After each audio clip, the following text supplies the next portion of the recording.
सुनो, एक चुनरी भी श्री जी की दे दो।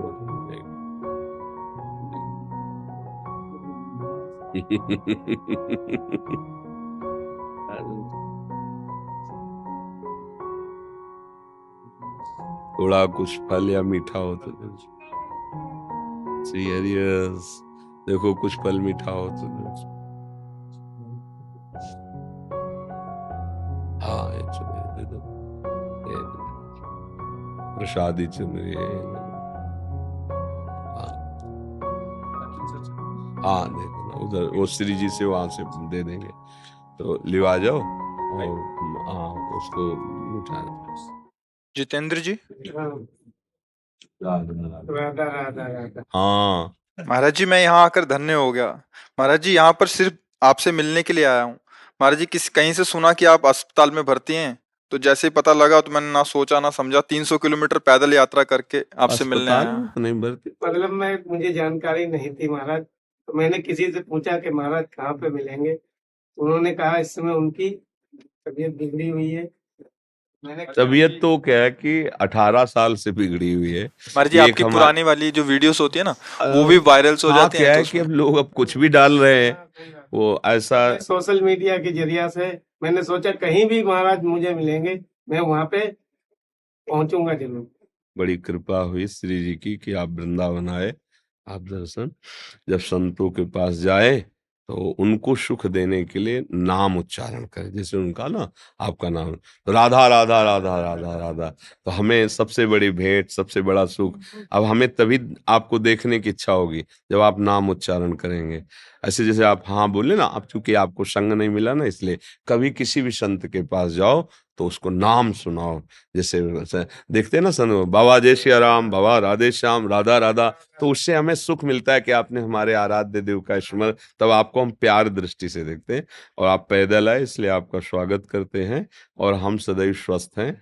हमारे शरीर को जो कष्ट है वो एक लीला है भगवान की, भगवान की लीला है। आपको दिखाई देते हैं बीमार आदमी है? नहीं, बस वो एक नाटक चल रहा है, माया का नाटक चल रहा है, डायलिसिस होता है। देखो, सबसे बड़ा रहस्य है स्वस्थ होने का आनंद।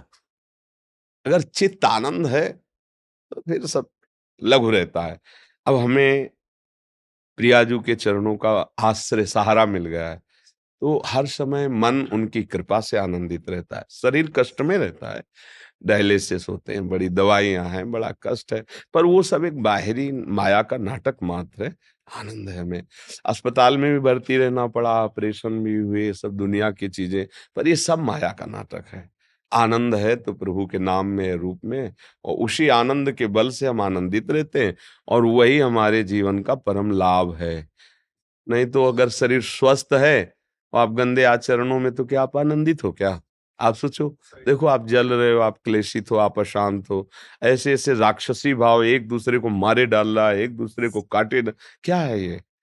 तो आपका सद्भाव बहुत अच्छा है, और हम यही चाहेंगे कि आप जब आए हो तो आप राधा राधा जपने की कोशिश करो और भगवान की कृपा के पात्र बनो।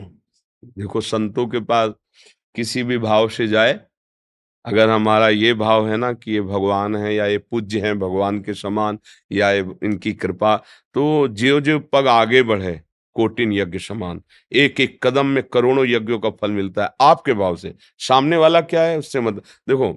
हमारे भाव ये होते हैं, जब हम किसी देवता के या भगवान के मंदिर में दर्शन करने जाते हैं, वो तो विग्रह रूप में विराजमान है, पर जब जैसे हमारे भाव होते हैं, मेहनत करके गए, लौटते दूर से देखा, ध्वजा देखा, मंदिर, एकदम आनंद हुआ, सामने गए रो पड़े, एकदम हाँ प्रभु प्रभु, हाँ मेरे प्रभु, वो प्रभु देख रहे हैं, उसका उसको फल मिलता है। ये जो आप साधना करके आ रहे हो ना, इसका फल है, अमोघ फल है।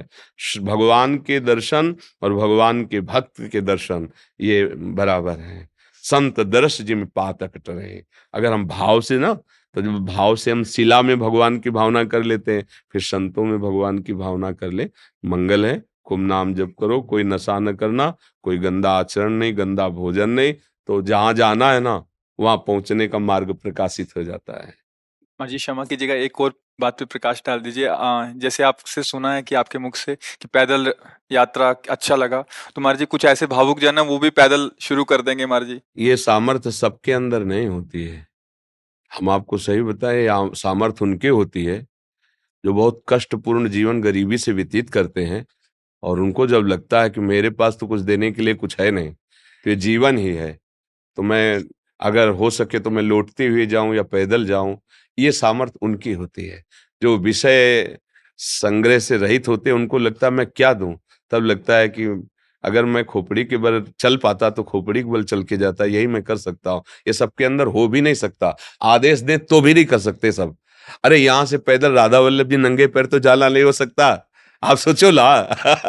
अच्छा, चालीसों कोस सैकड़ों कोस दूर से पैदल, ये उनकी बात होती है ना, जो गृहस्थी में रह के कष्ट सहते हैं और उनको लगता है मैं किसी योग्य नहीं हूँ, क्या दे सकता हूँ संत को, तो मैं पैदल चल कर जाता हूँ उनके दर्शन के लिए। ये बहुत बड़ी बात है, और ये सबके बस की है भी नहीं। हम कहे भी, आदेश भी करे तो ले, ये सबके बस की। हाँ, हम इस बात से बहुत अंदर से, हृदय से द्रवित है। भरत जी यही कह रहे हैं, जब वशिष्ठ जी ने देखा उनके चरणों में छाले पड़ गए, तब कहा थोड़ी देर पालकी में बैठ जाओ। तो उनका हाँ, हमारे इष्ट नंगे पैर यहाँ चले हैं और मैं पालकी में बैठ के चलूं, मुझे तो लगता है गुरुदेव सिर भर जाऊं उचित असमोरा, कि जहां मेरे श्री राम के चरण पड़े वहां मैं सिर रख करके जाऊं। ऐसा ये तो सबके हृदय में नहीं होता, ये हम जानते हैं, सबके हृदय में नहीं होता। ये विषय सुख भोगने वालों के हृदय में आ ही नहीं सकता। ये उनके हृदय में आता है जो दैन्य होते हैं और जिनके मन में है कि मैं क्या दे सकता हूँ।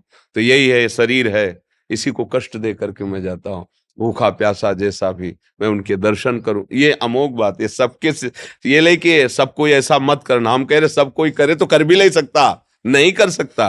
ये आप मतलब साधारण बात मत समझना, कोई मनोरंजन नहीं है ऐसा।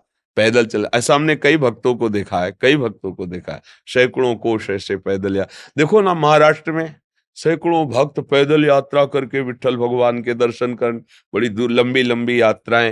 हाँ, 84 कोस ब्रज की पैदल यात्रा, तो इनके भाव हैं संत दर्शन के लिए। तो ये ऐसे सब कोई थोड़ी आ सकता है कि भाई दिल्ली से कार छोड़ दी और पैदल वहां से आ रहे, आ ही नहीं सकता। इतनी हिम्मत ही नहीं है। हिम्मत तो उसकी ही होती है ना जिसको ये लग गया कि अब हमारे पास तो कुछ है नहीं, शरीर प्राण ही है, अब यही हम समर्पित करते हैं। बहुत बड़ी बात है, बहुत बड़ी बात है।